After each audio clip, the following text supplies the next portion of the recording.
Bom, sem dúvida nenhum evento mudou tanto o rumo da história do Brasil contra a proclamação da República.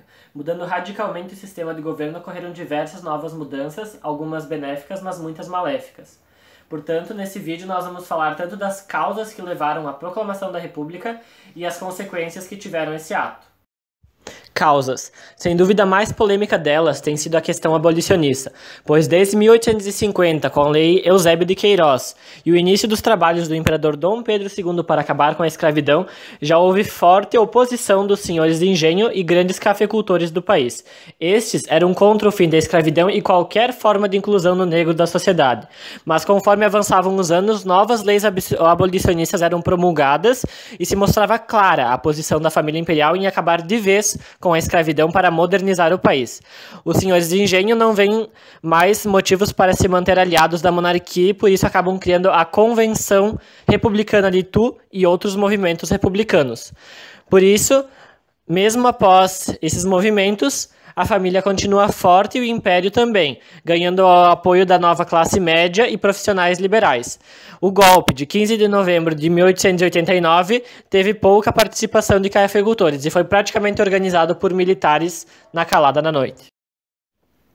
A questão religiosa foi um importante problema da década de 70, quando uma bula do Papa Pio IX não permitia a entrada de maçons nas igrejas, mas por outro lado o beneplácito, órgão do governo imperial que sancionava ou não as bulas vindas do Papa, não acatou a ordem.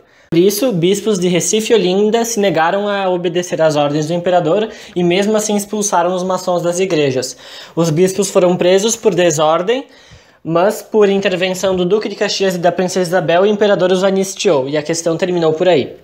Já a questão militar foi uma soma de pequenas desavenças entre o exército e o governo, sendo que elas remetem desde a independência do país, pois diferente das outras repúblicas de colonização espanhola, o Brasil teve uma independência razoavelmente pacífica, por isso o exército nunca foi muito prestigiado.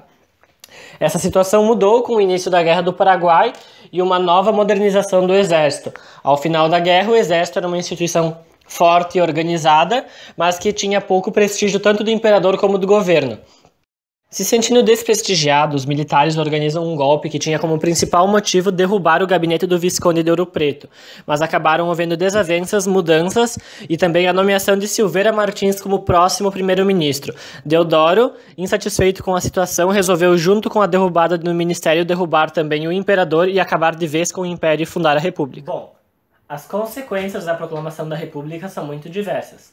Primeiramente, nós temos a tomada do poder democrático pelos militares, que acabam instaurando uma quase ditadura, mas como não tinha mais apoio do resto da sociedade, o que antes era para ser um governo positivista e militar acaba se tornando um governo de uma elite cafeicultora.